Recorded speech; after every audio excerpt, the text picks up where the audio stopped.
Yo había puesto este título y siempre pasan cosas. Este ciclo de Ciencia para Todos, como su propio nombre indica, es para todos. Entonces se supone que es para lo que se suele llamar para la gente que no es del oficio. Sin embargo, esto está lleno de colegas. Entonces, claro, eso siempre es un poco complicado, porque si dices cosas que se supone que le gustan o que pueden interesar a la gente en general, pues para muchos de los colegas pues pueden resultar ya muy vistas. Y si hago lo contrario, pues entonces dicen que es demasiado especializado. O sea que, bueno, hay que nadar un poco entre dos aguas y ya de antemano pido excusas. ¿Esto funciona o no? Sí. Pido excusas por no ser capaz de hacerlo al nivel que todos quisieran. Bueno, el título es ese que hay ahí, un tanto pretencioso, como veis, pero me gustaría que al acabar este rato, bueno, haber podido expresar algunas ideas que justifiquen el que este impacto socioeconómico tiene una realidad. Lo digo porque muchas veces se puede leer en la prensa y en muchos otros medios de comunicación exageraciones de todo tipo, desde gente que dice que si no se hace investigación seremos todos camareros y cosas de ese estilo. Bueno, son exageraciones, como gente que también que dice lo que hay que hacer es crecer al 3% del Producto Interior Bruto en 4 años. Bueno, pues se puede decir, pero claramente en cuanto se analiza se ve que no solo es imposible, sino que sería contraproducente. Entonces me gustaría un poco, desde un punto de vista científico, que para eso estamos en esta casa, analizar esto y ver realmente si esto tiene verosimilitud y al final de esta charla, para introducir un elemento un poco de polémica, voy a tratar de contestar la pregunta de si existen límites al crecimiento de la financiación en la investigación básica. Es decir, aparte ya de cuestiones de crisis y tal, si nos dejaran tener todo el dinero que quisiéramos, ¿no habría un límite? Ese punto lo quiero tratar al final. Bueno, a manera de flash, y no les voy a aburrir mucho con números y eso, pero bueno, no está mal para entrar en materia. Esta es la evolución de los presupuestos de I+D en España en la última década. Bueno, una cosa que quiero decir es que una cosa son los presupuestos I+D y otra cosa es el gasto I+D. Son cosas distintas. En primera aproximación es distinto porque los presupuestos son los presupuestos generales del Estado y se dirigen en muy buena medida a la investigación, aunque hay también un poco de desarrollo ahí. En cambio, la otra mitad, grosso modo, de lo que España gasta en I+D es lo que gastan las empresas, y eso es esencialmente desarrollo e innovación. Por tanto, esta cifra de 7.000 millones de euros, por ejemplo, no es el gasto total de España en I+D, es aproximadamente la mitad. La otra mitad es lo que gastan las empresas, que da un total de 14.000 millones, que es aproximadamente el 1,2 del Producto Interior Bruto, el 1,3 del Producto Interior Bruto. Lo digo porque si no, cuando uno compara unas gráficas con otras, dice, bueno, pues si esto era 14.000, como son 7.000 ahora. Bueno, no confundamos estas dos cosas. Bueno, pero aquí yo lo que quería enseñar es esta bajada, ¿no? Y es coste que hoy no es mi intención venir a llorar por la falta de dinero, eso ya los presentes lo conocen muy bien y no hay que venir aquí para eso.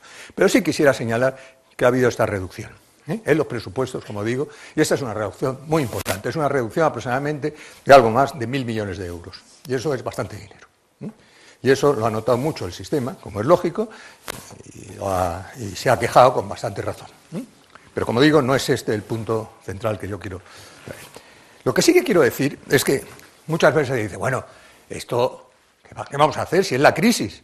Pues la crisis, pues es la crisis, pues es crisis para todos. Bueno, como saben ustedes, la crisis no ha sido solo en España, ha sido en todos los países occidentales, particularmente europeos. Miren lo que han hecho otros países durante la crisis.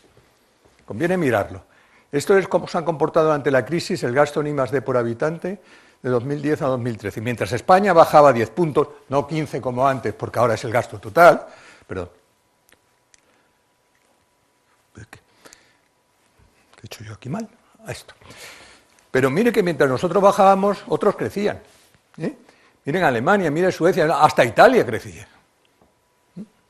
Bueno, eso quiere decir que la respuesta frente a la crisis pues, son distintas. Algunos elegantes dicen que es porque hay que considerar que el gasto en I+D no es un gasto, sino es una inversión. Por eso ya lo han leído muchas veces en la prensa, no lo voy a repetir. Pero bueno, conviene tener también esta cifra ahí. Vale, esto lo digo como un flash introductorio porque algunas de las cosas que diga luego pues, pueden relacionarse con esto. Bueno, hoy voy a tratar de contestar a 3 preguntas. La primera de ellas es ¿por qué hay que hacer investigación básica? Yo creo que es una pregunta que es importante. Investigación básica, sin entrar en grandes discusiones, es esencialmente la que uno hace por el interés científico o por la curiosidad científica. Claro, esto tiene su importancia.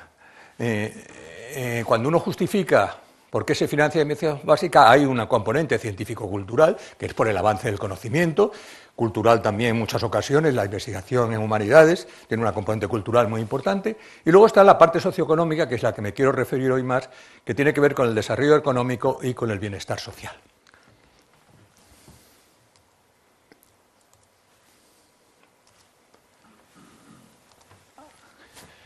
Aunque es esto lo que me voy a dedicar sobre todo hoy, déjenme que diga 2 palabras primero de esta parte de aquí, de la parte científico-cultural.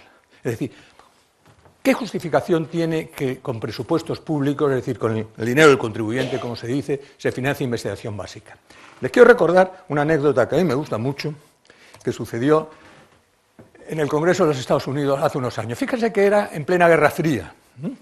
Entonces un tal senador Pastore le pregunta al director del Fermilab, del laboratorio de Chicago, donde se iba a construir un gran acelerador que costaba muchísimo dinero. Entonces el senador le dice, ¿hay algún resultado en el futuro de este acelerador que de una forma u otra contribuya a la seguridad de este país? Y le contestó Wilson, dice, no lo creo. El nuevo conocimiento que se genere en nada tendrá que ver directamente con la defensa de este país, excepto que contribuirá en buena medida a que este país merezca ser defendido. Me parece que es una preciosa frase y que de alguna manera también, bueno, no es una definición de investigación básica, pero da un poco idea de cómo puede también interpretarse eso. Para los que le usen cosas más festivas, hay también una definición de Richard Feynman, a quien la mayoría conocen, es uno de los grandes genios de la física del siglo XX, que decía que la investigación básica, él lo decía de la física, pero es igual, dice, es como el sexo. Puede conducir a resultados prácticos, pero no es por eso por lo que lo hacemos, claro. Bueno, todo esto venía por aquí. Bueno, pero ahora ya me voy a dedicar a esto otro, que es para lo que realmente quería hablar en serio hoy. Es decir, para todo este cuadro de aquí. Bien, una primera cosa que quiero afirmar es que, una cosa que ustedes saben, pero no está mal recordarla, que es que el avance continuo del desarrollo tecnológico requiere un avance continuo del conocimiento. Si no hay alimentación por parte del sistema que genera conocimiento, pues el desarrollo tecnológico se para. Eso era bien conocido desde hace mucho tiempo. Fíjense lo que decía Julius Sextus Frontinus en el siglo I después de Cristo, decía, las invenciones hace tiempo que han alcanzado su límite y no había espacio para nuevos desarrollos. Claro, en el Imperio Romano no había investigación básica, entonces, claro, se saturaba enseguida la capacidad de generar nuevos desarrollos. Eso, como digo, está claro. Generalmente también se habla del largo plazo frente al corto plazo. Muchos de mis colegas, con bastante razón, argumentan con mucha frecuencia que los resultados de la investigación básica, los resultados socioeconómicos, vamos a decir, siempre deben medirse en el largo plazo, nunca en el corto plazo. Claro, a veces uno dice, ¿y cuál largo es el largo plazo? Los más progres de la sala seguramente se acordarán de cuando le preguntaron al presidente Mao Zedong que qué opinaba de las consecuencias de la Revolución Francesa, y Mao contestó, es muy pronto para contestar esa pregunta. Aquí, sin irse a espacios tan largos, pero muchos de mis colegas, como digo, muchas veces contestan, pues, bueno, esto hay que esperar mucho. Bien, eso es verdad, muchas veces hay que esperar mucho, pero yo quería ponerle un par de ejemplos rápidos de cosas que no han tenido que esperar mucho y que no son las más conocidas. Más conocidas, pues, el Internet y cosas por el estilo. Yo le voy a poner 2. Una, del área de la física, la otra va a ser el área de la biología. Del área de la física, le voy a presentar lo que se llama las cabezas lectoras y grabadoras magnéticas, los discos duros magnéticos. Eso proviene de un descubrimiento que hicieron esta pareja a la vez, simultáneamente, Albert Fehr en París y Peter Grünberg en Jülich, en Alemania, que descubrieron lo que se llama la magnetorresistencia gigante.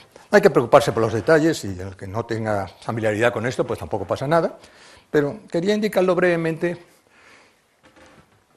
en qué consistió esto. Esto es lo que se llama una multicapa, que consiste en hacer una capa de un metal, otra capa de otro, otra del primero, otra del segundo. Es como un sándwich en muchos pisos, donde, por ejemplo, el jamón amarillo es la película magnética y el pan, por decir algo, es la película no magnética. De modo que son capas magnéticas separadas por intervalos no magnéticos. Entonces lo que descubrieron Ferth y Grünberg era que, dependiendo del espesor del pan, es decir, de la capa no magnética, el magnetismo de las capas magnéticas podía estar o situado antiparalelamente como aquí o paralelamente. Incluso, bueno, pues, explicaron por qué esto era así. Esto aparentemente no tiene una gran utilidad y, sin embargo, ha sido la base, como digo, de esos discos. Y sin entrar en mucho detalle, pero sí quería decirles dos ideas de por qué eso funciona así. De modo que hemos quedado que, dependiendo del espesor, puede ser que estén los momentos magnéticos antiparalelos o paralelos. ¿Y qué consecuencias tiene eso? Pues la consecuencia es que si yo cierro un circuito, es decir, pongo una pila y cierro un circuito con unos alambres, resulta que la resistencia de este elemento es muy distinta si las emanaciones están antiparalelas o están paralelas.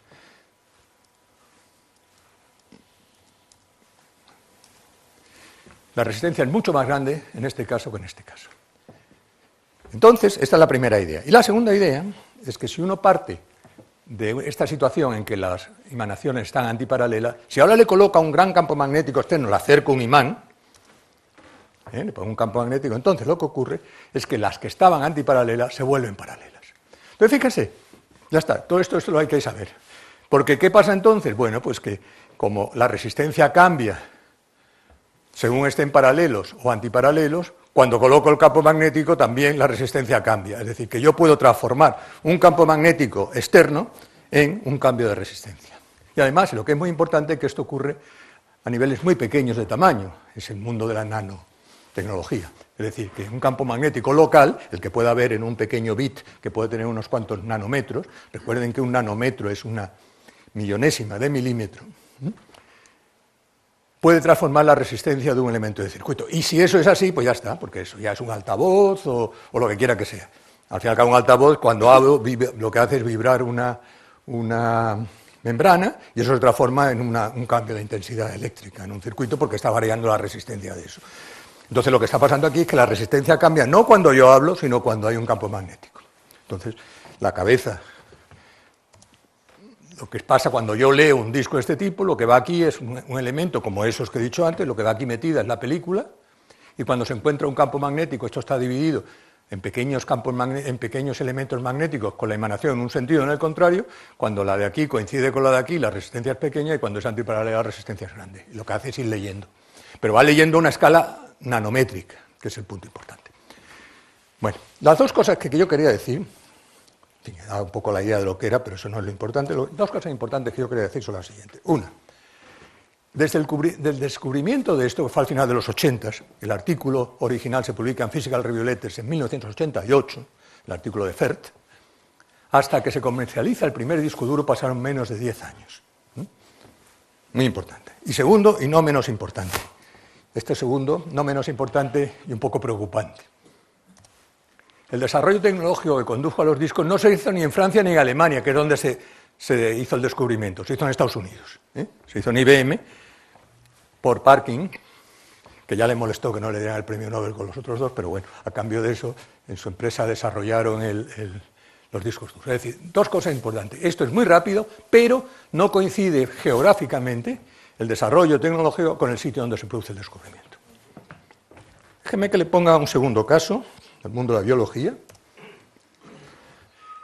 del área de la biomedicina, si quieren. La técnica CRISPR, tan de moda ahora, ¿no? Seguramente la han leído, han venido los periódicos, que es, bueno, dicho muy sin gran detalle, es lo que permite editar el genoma, es decir, permite cortar y pegar a lo largo del genoma, bien sea de un animal o incluso conceptualmente, ¿por qué no?, de seres humanos. La revista Science lo consideró el mayor avance científico el año pasado. Hay dos investigadoras de la costa oeste y de la costa este americana, aunque ella es de origen francés, franco-alemán, que son Doudna y Charpentier, que son las que propusieron la primera patente del CRISPR, aunque se pelean con un tipo de Harvard y del MIT. Pero bueno, eso no hace el caso. Estos recibieron, por cierto, el premio Príncipe de Asturias, por eso salieron en El País y en El Mundo y en otros sitios. Bien, lo que yo quería decir es que esta técnica, ahora hay una gran disputa por la patente y demás, pero esto se hizo sobre la base de un descubrimiento científico previo. Y ese descubrimiento científico previo, miren por dónde fue en la Universidad de Alicante. Y eso no lo digo yo, lo dice Sell. Francis Mojica, que es un profesor de la Universidad de Alicante, descubrió en 1993 las repeticiones regularmente espaciadas y su papel en la generación de la inmunidad adaptativa microbio. Eso fue, y además fue quien propuso el acrónimo CRISPR, que luego ha adoptado todo el mundo, que proviene, por supuesto, de esto de aquí. Bueno, yo no sé qué va a pasar con las patentes, si se las va a llevar el MIT o se las va a llevar la Universidad de Berkeley, pero lo que estoy seguro es que no se las va a llevar la Universidad de Alicante. Por lo tanto, es un segundo ejemplo también de la diferencia geográfica respecto a dónde se produce un descubrimiento y dónde se desarrolla. Insisto que yo no soy yo el que decidido esto, pero si alguien quiere, está a todo trapo en la revista Cell la adjudicación a Mojica de la prioridad en esto. Bien, he puesto estos dos ejemplos y ahora quiero subrayar lo que creo que es uno de los aspectos más importantes de lo que quiero decir aquí. Uno, que es imprescindible una financiación elevada y estable en investigación básica como fuente de nuevos conocimientos para el avance tecnológico a escala mundial, no hay ninguna duda. He puesto dos ejemplos, pero hay infinidad de ejemplos. Si no hay desarrollo tecnológico, si no hay investigación básica que produzca nuevos conocimientos, el desarrollo tecnológico se para. Pero fíjense que digo a escala mundial. Y a escala local, ¿seguirá siendo verdad? Porque ustedes pueden decir, bueno, eso está muy bien para todo el conjunto de la tecnología del mundo, pero si yo tengo un país como España, ¿es necesario que haya investigación básica en España para que haya desarrollo tecnológico en España? Si acabamos de ver que, por ejemplo, que en estos dos casos no coincide el desarrollo tecnológico con el sitio donde se produce la investigación. Al fin y al cabo, los resultados de la investigación básica se publican en abierto. Y uno diría, si se pusiera abogado del diablo, bueno, vamos a especializarnos en analizar bien la literatura y demás, seguramente de ahí podremos tomar todas las ideas que necesitamos. ¿Por qué hay que generarlas en el entorno geográfico? Una pregunta importante. Y me lleva a mi segunda pregunta, que es, ¿por qué hay que financiar investigación básica en un país como España? Esto no es fácil contestar esta pregunta, pero es un tema que me ha interesado. Y le ha interesado también a mi amigo Félix Indurán, aquí presente, con quien hemos empezado a trabajar un poquito en esto. Bueno, a empezar a trabajar en esto quiere decir que trabaja él, y yo lo digo aquí, que es una colaboración, un ejemplo de colaboración estupenda, ¿no? Pero algunos de los datos que voy a mostrar solo han sido posibles por su esfuerzo. Bueno, esto es una cosa que estamos empezando, pero a lo mejor seguimos poco y conseguimos. La idea principal sería poder cuantificar esa importancia de la investigación básica en un país como España. Antes quería decir una cosa, antes de entrar, porque lo que voy a hacer luego es dar algunos argumentos de por qué la investigación básica tiene consecuencias socioeconómicas positivas para el país. Pero antes quería decir una cosa, que es muy importante, que es que la financiación pública de la investigación básica solo tiene sentido si esa investigación es de primer nivel. De primer nivel quiere decir competitiva a escala internacional. No hay investigación básica de segunda. Eso no vale para nada. Si la investigación básica se hace, tiene que ser de primera. Y yo recuerdo que hace unos años, antes mencionaba a Antonio Hernando, la European Science Foundation, yo estaba en una reunión en Londres de la European Science Foundation y el vicepresidente para Europa de IBM, que era un inglés, dijo una frase que a mí no se me ha olvidado. Dijo, lo que yo le pido a los centros de investigación, aquí en el Reino Unido, pero podría ser en cualquier otro sitio, es que hagan investigación de calidad, en la frontera del conocimiento. Eso es lo que yo les pido. Que si yo en mi empresa necesito los resultados de eso, ya sabré yo dónde buscarlos.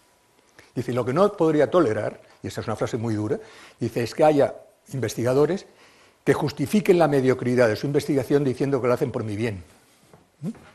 Es una expresión dura. Pero yo conozco también colegas que dicen, bueno, yo es que trabajo para la empresa tal, mi investigación está dirigida. Bueno, yo quería recordar lo que dijo el vicepresidente de IBM.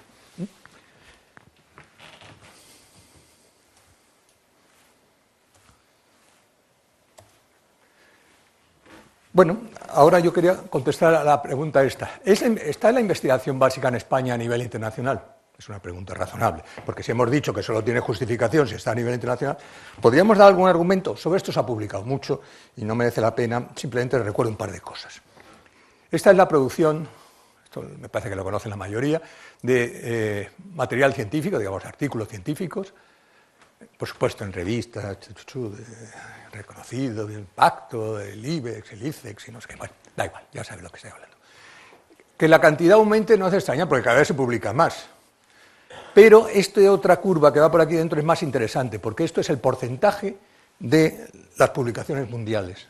Y aunque se publique más, pues todos publican más, por tanto el porcentaje no debería estar afectado por eso. Y aquí sí que hemos crecido claramente. Esto tiene la enorme ventaja, dicho por mí, de que como corresponde a una época donde yo no tenía nada que ver, pues puedo decir que se hizo bien y ya está. Ustedes pueden decir, pero ¿cómo puede pasar esto de que esto esté creciendo si acabamos de decir que los presupuestos están bajando? Bueno, hay un desfasaje evidente. Desde que uno corta el grifo hasta que los efectos se notan, pues hay un desfasaje que no sabría yo cuantificar, pero luego es de varios años. Y eso se va a notar. De momento, pues no se ha notado. Y todo lo que se ha notado, efectivamente, es que el país ha progresado al menos en cantidad. Al menos en cantidad.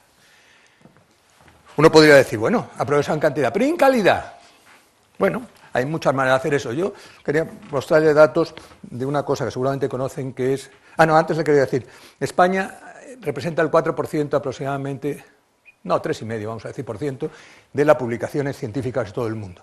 Entonces yo quería decirle, ¿y 3,5% es mucho, es poco? Bueno, vamos a compararlo con otras cosas. Aquí está la investigación, 3 y pico, ¿no? La población de España es el 0,67 mundial. El Producto Interior Bruto español es poco más del 1,5. Todo eso está muy por debajo del 4% este. La producción de vehículos de motor, y tomo esto porque España, como saben, una de las cosas que nos permite sobrevivir es que exportamos muchos coches. España es un gran fabricante de coches. Entonces, bueno, pero a pesar de eso, eso solo es el 3%. Por supuesto que tenemos cosas en que somos muy de primera. Por ejemplo, kilómetros de vía de alta velocidad, somos el 8% del mundo. Y no digamos en el deporte, vamos, ganadores del Tour de Francia, 14%, ¿no? Eso... Pero bueno, esta cifra nos permite un poco situar ese 4%, es decir, eso es mucho, eso es poco.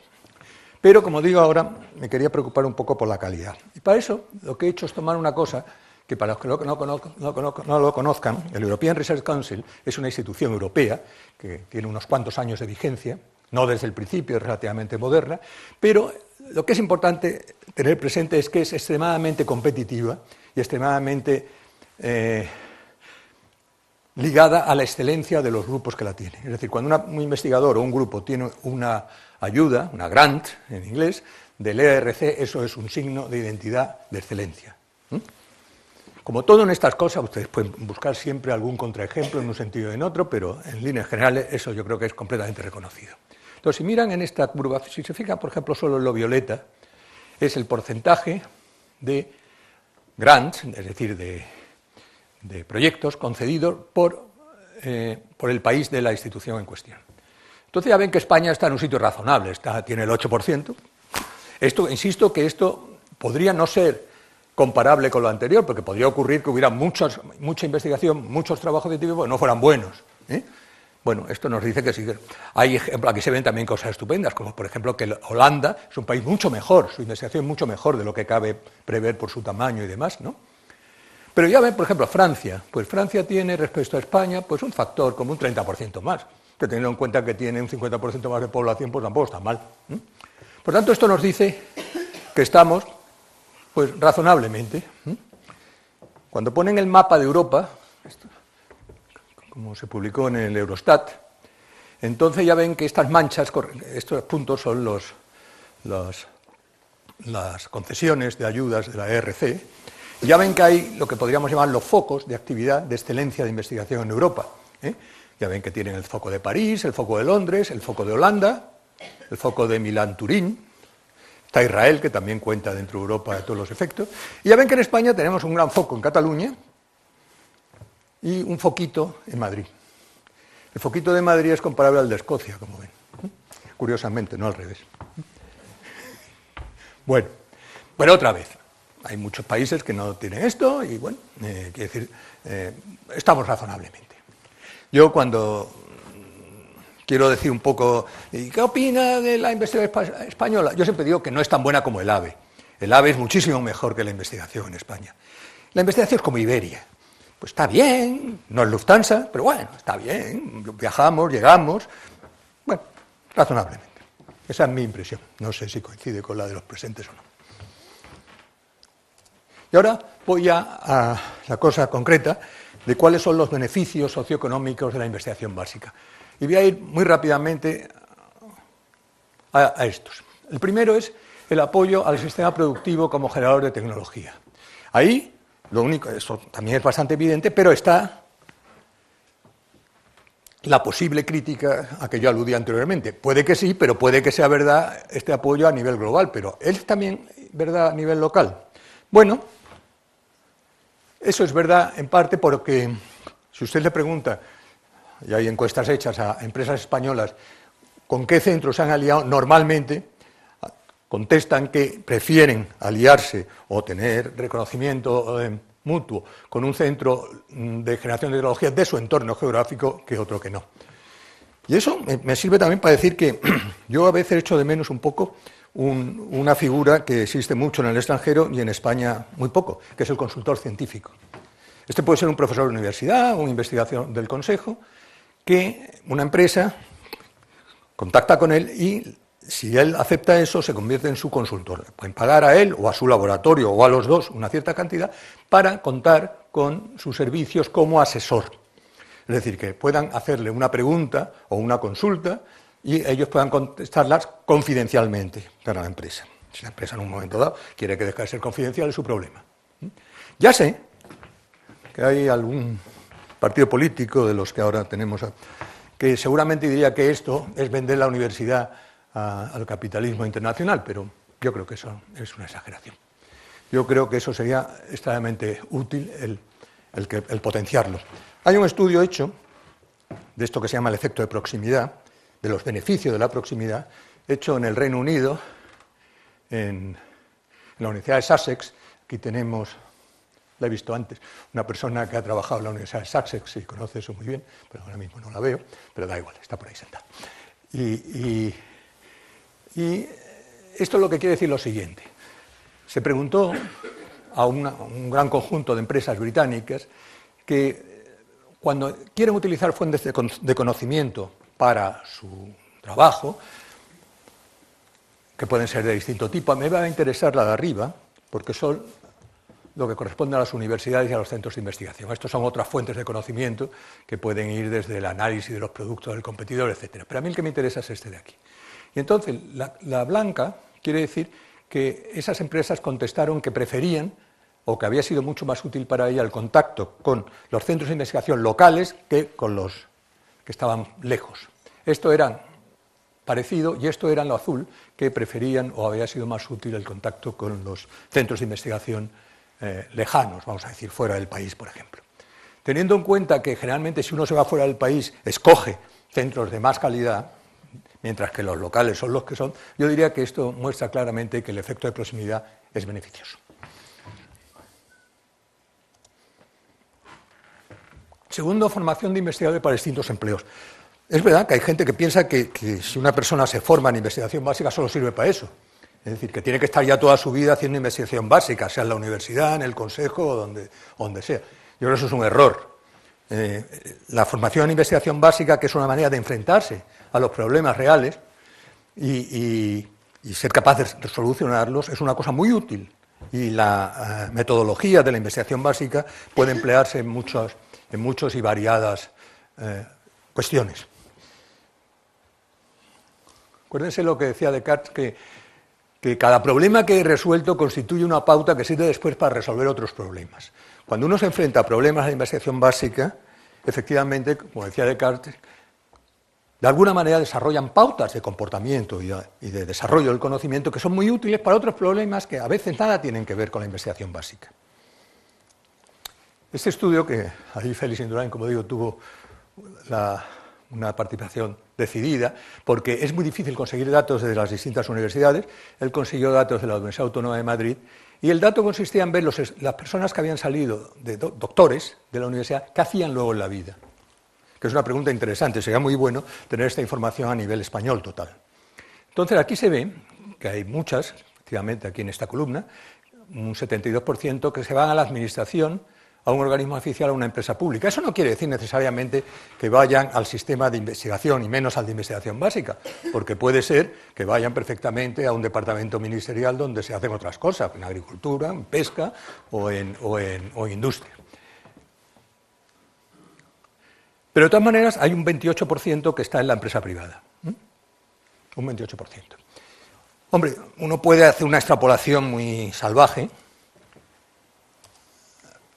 que es decir, bueno, como la autónoma es sobre el total español es 1 sobre 33, pues, bueno, extrapolemos así brutalmente y sale una cifra de 900 doctores que estarían entonces en la empresa privada, egresados de los cursos de doctorado de las universidades españolas, es decir, doctores producidos por las universidades españolas. Si uno le agrega las personas que hicieron la tesis y luego se marcharon aquí a empresas públicas o lo que he dicho anteriormente, es decir, no a investigación básica, sino a otras cosas, pues probablemente tendríamos una cifra del orden de 1.500 o algo así, que es una cifra, yo diría, respetable, inferior a la que deberíamos tener, pero yo diría una cifra respetable. Es decir, que hay ahí en ese sentido la investigación básica, a través de los programas de doctorado y de las tesis, ha también dado lugar a unas personas con una formación útil para otros sectores. También, fíjense que si uno mide la variación del tanto por ciento de las personas empleadas en I+D en las empresas frente a las que están empleadas en I+D en universidades y centros de investigación, mientras que estos últimos disminuyen, los de las empresas crecen. Es decir, que poco a poco las empresas van aumentando el personal que se dedica a investigación y desarrollo. Y eso, sin duda, es muy bueno. Aquí estábamos en 20 y tantos, 26, 27, y aquí están 35. Por lo tanto, está habiendo una transferencia de personas que hacían las tesis en las universidades, etcétera, que estaban en la investigación básica a la empresa privada. Este tercero lo quiero subrayar porque yo creo que ahí hay una mala información. Yo he oído decir muchas veces, sí, pero en la universidad los investigadores no se ocupan de la enseñanza y eso hace que la enseñanza sea peor. Yo creo que eso es absolutamente falso. Es absolutamente falso y yo creo que todos tenemos mucha experiencia de quiénes han sido nuestros mejores profesores y en general yo creo que coinciden bastante con los buenos investigadores. Pero para que no sea meramente una opinión así, déjenme que les di este dato que es muy reciente, está publicado en Applied Economics y es unos investigadores de la Universidad Jaume I de Castellón que han hecho un estudio, como dice el artículo, de en qué influyen las actividades de investigación y los carga administrativa en la enseñanza. Y entonces, llevan esencialmente lo que se extrae de este estudio es que, efectivamente, como he dicho, la correlación es positiva entre buenos investigadores y buenos profesores. Y esta frase es muy tremenda, dice, los docentes que no hacen investigación, según los cálculos que ellos han hecho, tienen una probabilidad 5 veces mayor de ser los peores profesores. Por lo tanto, ya digo, no hablo por hablar. Esto es una cosa que a mí me gusta también porque la persona que se forma en ciencia, yo creo que tiene muy claro esta cuestión. Mientras que antiguamente las enseñanzas eran una acumulación de información, pero ahora hoy día que tenemos fuentes de datos por todas partes, esa acumulación de información no tiene mucho sentido. Lo que hace falta es saber enfrentarse a los problemas y, como decía Sir Hermann Bondi, ser capaz de decir algo útil sin necesidad de saberlo todo. Antes el erudito, el peligroso erudito, era un ejemplar muy frecuente en las universidades españolas. Felizmente yo creo que ha sido superado eso. Generadores de nueva instrumentación, nuevos procedimientos, esto es muy claro en otros países, en España todavía no mucho, pero yo simplemente mirando a mi entorno me he encontrado algunos ejemplos y los pongo aquí. Uno, en la Universidad Complutense, mi ex universidad, el grupo del profesor Guerra, donde hay tres ilustres colaboradores aquí presentes, pues fabricó láseres. y le fabricó láser y los vendió por el mundo. El Instituto de Magnetismo de Antonio Hernando, a quien ya habéis oído antes, pues también ha sido capaz de desarrollar una pintura invisible al radar cuyas aplicaciones no me atrevería yo ahora a entrar en ellas. Si queréis se las preguntáis. Pero lo que sé es que lo ha vendido por todo el mundo también. Y eso también es un spin-off, que dicen los finos, de investigación básica realizada en los departamentos. En la Universidad Autónoma de Madrid, por ejemplo, el grupo de Arturo Baró ha construido microscopios de fuerzas atómicas y también los ha vendido por todas partes. En el Consejo Superior de Investigaciones Científicas, la famosa patente de la polimerasa Phi-29 de Margarita Salas, dicen que ha sido la patente que más dinero ha ingresado al Consejo Superior de Investigaciones Científicas en su historia, y probablemente es verdad. ¿Me equivoco mucho? No, ¿no? Vale. Bueno, son ejemplos del entorno próximo sin necesidad de irme a Barcelona. Bueno, la introducción en las redes científicas tecnológicas internacionales.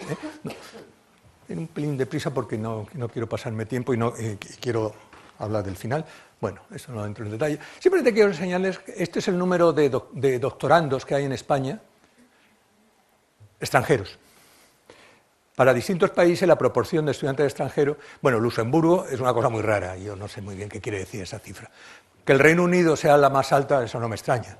O sea, que los estudiantes extranjeros quieran ir al Reino Unido es bastante lógico. Aquí tenemos a España. Fíjese, ¿quién está por encima? Ustedes podrían decir, hombre, los países de buen clima. No. Son los países precisamente que más investigación tienen. Suecia, Irlanda, Países Bajos, etc. Por tanto, aquí la investigación básica son alumnos de doctorado, no Erasmus, son de doctorado. Pues entonces están atraídos porque hay investigación básica. Si no hubiera investigación básica, evidentemente no estarían atraídos. Y esto, sin duda ninguna, cuando vuelvan a sus países son embajadores de la ciencia española y de la tecnología española. Por lo tanto, yo creo que desarrollar esto es una cosa sumamente importante. Y eso lo saben muchas personas, incluso algún exrector que está aquí, se lo he oído decir que era importante el ser capaces de empujar esto. Y finalmente, la base para políticas de mejora del bienestar. ¿Qué quiero decir con eso? Cuando digo políticas, digo policies, no politics, pero en España, claro, no tenemos más que una palabra. ¿Qué le vamos a hacer? Todas estas políticas, si no hay investigación básica, la posibilidad de hacer desmanes es bastante alta. Porque, por ejemplo, en medio ambiente, muchas veces uno no conoce bien lo que está estudiando, pues puede tomar decisiones que sean hasta contraproducentes. Hay un ejemplo que a mí me gusta citar, y yo lo recuerdo hace años, cuando el entonces ministro de Portugal, amigo también de algún presente, desgraciadamente fallecido, Gago, hablábamos de la pesca. Un país como España y como Portugal, la pesca es muy importante, es una actividad económica e incluso socioeconómica importante. Y muchas veces ustedes han oído hablar de que hay muchas discusiones sobre los caladeros, sobre la protección, sobre el número de capturas permitidas.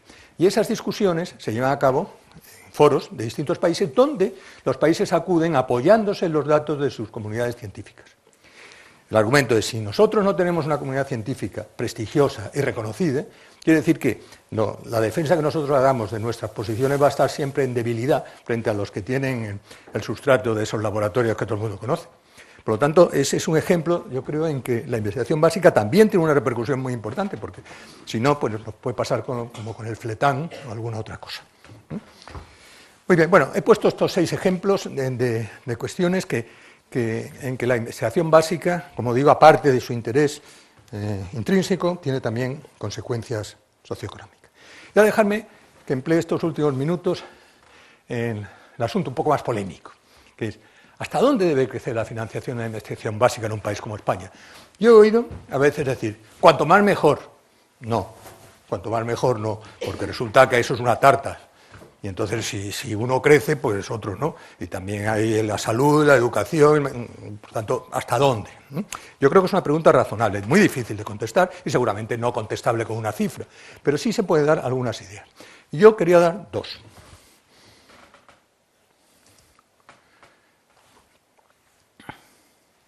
Lo mismo.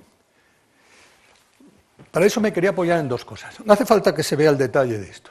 Déjenme que vea, aquí están los países y aquí están parte de la cosa de la producción. Artículos científicos, patentes, gasto en I+D, número de doctores. Y ya ven que España, que está el número 10, pues está más o menos el 10, el 11, el 7, está más o menos razonable aquí, aquí y aquí. Y donde es un desastre es aquí. Ustedes pueden decir que, claro, que, bueno, que no todos son patentes y demás, pero lo que es un hecho es que donde flojeamos y donde claramente no estamos a la altura que debemos es ahí. Y eso conviene que lo tengamos en la cabeza. Segunda cuestión que hay que tener en la cabeza. Este es el gasto en investigación y desarrollo, en términos de Producto Interior Bruto, del sector público, rojo, con el sector empresarial, azul. O sea que esto es lo que gasta, vamos a decir, las universidades, los centros de investigación, etcétera, y esto es lo que gastan las empresas. Entonces, fíjense, miren España, mitad y mitad, un poquito más, prácticamente lo mismo, mitad y mitad. Miren Finlandia, casi 3 veces más las empresas. ¿Quiere esto decir que cuando hay gente que dice tenemos que llegar al nivel de Finlandia, al 3%, la respuesta es sí, pero ¿con esta distribución o no? Eso porque no es lo mismo. Y entonces resulta que, claro, mientras políticamente uno puede influir en los presupuestos generales del Estado, porque para eso está el gobierno que los aprueba, o las comunidades autónomas, uno aquí abajo lo único que puede hacer es cosas indirectas. Porque las empresas gastan lo que quieren, no lo que el Estado les dice que gaste. Por supuesto que se puede incentivar, se pueden llevar a cabo acciones, pero no está en la mano del Ejecutivo, por decirlo de alguna manera, el aumentar esto. Pero esto es muy importante, porque fíjense que en cuanto pasamos ya un poco al subdesarrollo científico, pues va pasando esto, que la cifra de arriba va siendo cada vez mayor. O sea que el cociente de lo rojo por lo azul es un índice de subdesarrollo tecnológico apreciable, ¿eh? Y miren dónde estamos nosotros, ¿eh? Muy importante. Entonces, ¿qué tipo de evolución entonces sería conveniente para el gasto en I+D? Pues como digo, es muy difícil de decir, pero yo solo quiero decir 2 cosas. Una, yo he visto personas que lo negro es lo que ha habido hasta ahora y lo rojo es la proyección. Muchas personas dicen, lo que hay que hacer es empezar ahora a crecer rápidamente y en un intervalo a lo mejor de 5 años llegar al 3%. Yo creo que eso es un disparate, eso simplemente es inaceptable, no se puede gastar, no tenemos persona, ni personal, ni manera de gastarlo razonablemente. Por supuesto que si el dinero estuviera ahí se gastaría, faltaba más, pero porque la capacidad de gasto es infinita, pero un gasto con repercusiones, yo no creo que eso se pudiera hacer. Yo sería más partidario de una cosa de este tipo, que es un crecimiento inicial rápido para recuperar el terreno perdido, por entendernos, que nos pusiera a niveles de donde estábamos, y luego un crecimiento lento que yo, si lo miran aquí, pues podría ser del orden de 0,1% anual, hasta estabilizarse en torno al 2 o algo así. Fíjense que el 2 es una cifra muy alta, porque fíjense, el Reino Unido está en 1,8, y no diría yo que es un país de mala ciencia. Por tanto, llegar al 2 sería un sumum estupendo, aunque efectivamente ya ven que aquí hay un cambio de pendiente porque yo creo que habría que recuperar lo perdido en breve plazo para evitar una serie de problemas que no voy a entrar aquí, pero que muchos de los presentes conocen. Pero luego yo diría una senda de crecimiento relativamente pausada, pero evitando lo que es frecuente, que es las oscilaciones. Las oscilaciones están muy bien para las ondas gravitacionales, pero no tienen tanta gracia cuando se trata del presupuesto de un país. Esto es lo primero. Esto sería, bueno, como he dicho, la recuperación y esto sería el crecimiento. Y luego, que el crecimiento de la I, que son los presupuestos, debe ir acompasado por el crecimiento de las empresas. Lo que no tampoco tendría mucho sentido, en mi opinión, es hacer crecer lo rojo y dejarlo azul quieto. Quedándolo azul quieto, eso no tendría tampoco. Eso nos conduciría al subdesarrollo este de aquí. Por tanto, debemos ser capaces de crecer, pero debemos ser capaces de conseguir que las empresas crezcan también.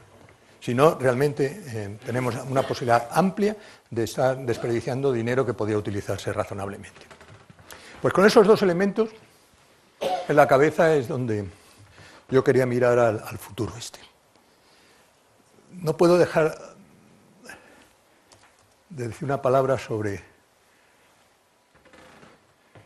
los cambios de la gobernanza. Yo creo que es importante también que haya cambios en la gobernanza en el sentido de que los centros públicos de investigación tienen que conseguir, primero, incentivar la investigación de calidad frente a la que no lo es tanto o no lo es. Y dos, conseguir también que los investigadores se sientan motivados para esa interacción que he dicho antes con el sistema socioeconómico. Y a eso, en la práctica, eso quiere decir que eso tiene que estar incluido en la política de promociones, en la política de mejoras y en la política de incorporaciones y demás. Si no, yo lo veo muy difícil. Y el ejemplo es muchos de los institutos nuevos que hay, esto sí, en la zona de Barcelona, pero también en el País Vasco y ahora en Madrid, que por su propia gestión, por su propio tipo de gestión, que es muy distinto, yo creo que están mucho más capacitados para competir en este terreno. Y en ese sentido yo creo que deberíamos ser capaces de estudiar cuidadosamente esos modelos y ver si somos capaces de extenderlos también a las universidades y a los centros de investigación. En fin, a modo de conclusiones, dejadme que os diga tres cosas. Una primera, que es que incluso en países de tamaño medio, como España, yo quería dejar muy claro que la investigación básica es un elemento muy importante como apoyo al desarrollo de la tecnología y a las políticas de bienestar social. Por supuesto, aparte de su interés para el aumento del conocimiento científico, que ese no está en discusión. Otro, que una vez recuperado, permítanme la palabra, el descalabro de la crisis, el crecimiento del gasto de investigación básica debe acompasarse a la inversión en desarrollo de nuestras empresas. Como he dicho, no tiene que crecer lo rojo por encima de lo azul desmedidamente. Y luego, que efectivamente hay que buscar una modificación de la gobernanza de los centros de investigación en el sentido que acabo de decir anteriormente. Y para terminar, déjenme que le cite al presidente Obama. Obama, en el año 2009, y no lo dejo en inglés, pero ahora lo leo, decía, las recompensas, o sea, los beneficios de la investigación básica, con frecuencia los comparte todo el mundo y también se benefician de ello aquellos, tanto los que contribuyeron a sus costes como aquellos que no lo hicieron. Así que se benefician todos. Y esto es por lo que dice Obama, que el sector privado debe invertir en ciencia básica y también por qué el sector público debe invertir en este tipo de investigación. Porque, es muy bonita esa frase, porque aunque los riesgos pueden ser grandes, así son también los beneficios para nuestra economía y nuestra sociedad.